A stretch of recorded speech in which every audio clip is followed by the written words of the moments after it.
విజయనగరం జిల్లాలోని బండపల్లి మండలంలో అర్ధరాత్రి జరిగిన కొన్ని భయానక దృశ్యాలు స్థానికులను తీవ్ర భయాందోళనకు గురిచేస్తున్నాయి. షేరి చెరువు గట్టుపై గుర్తు తెలియని వ్యక్తులు నిర్వహించిన క్షుద్ర పూజలు ఇప్పుడు గ్రామం అంతటా చర్చనీయాంశంగా మారాయి. తెల్లవారుజామున అటుగా వెళ్లిన గ్రామస్తులు అక్కడ ఉన్న దృశ్యాలను చూసి ఒక్కసారిగా షాక్కు గురయ్యారు. చెరువు గట్టుపై తెల్లని ముగ్గులు వేసి పసుపు కుంకుమలు చల్లి ఉన్నాయి.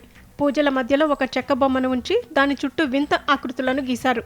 మరీ ముఖ్యంగా 2 నల్ల కోళ్లను బలిచ్చి ఆ రక్తాన్ని పూజా స్థలమంతా చల్లడం చూస్తుంటే ఇవి ఖచ్చితంగా క్షుద్ర పూజలేనని స్థానికులు బలంగా నమ్ముతున్నారు. పూజా సామాగ్రి అంతా చెల్లచెదురుగా పడి ఉండటంతో గ్రామస్తులు తీవ్ర భయాందోళనకు గురవుతున్నారు. ఇటీవల జరిగిన చంద్రగ్రహణాన్ని పురస్కరించుకుని గిట్టని వారిపై లేదా శత్రువులపై హాని తలపెట్టేందుకే కొందరు తాంత్రికులు ఈ పనులు చేసి ఉండవచ్చని గ్రామస్తులు అనుమానిస్తున్నారు.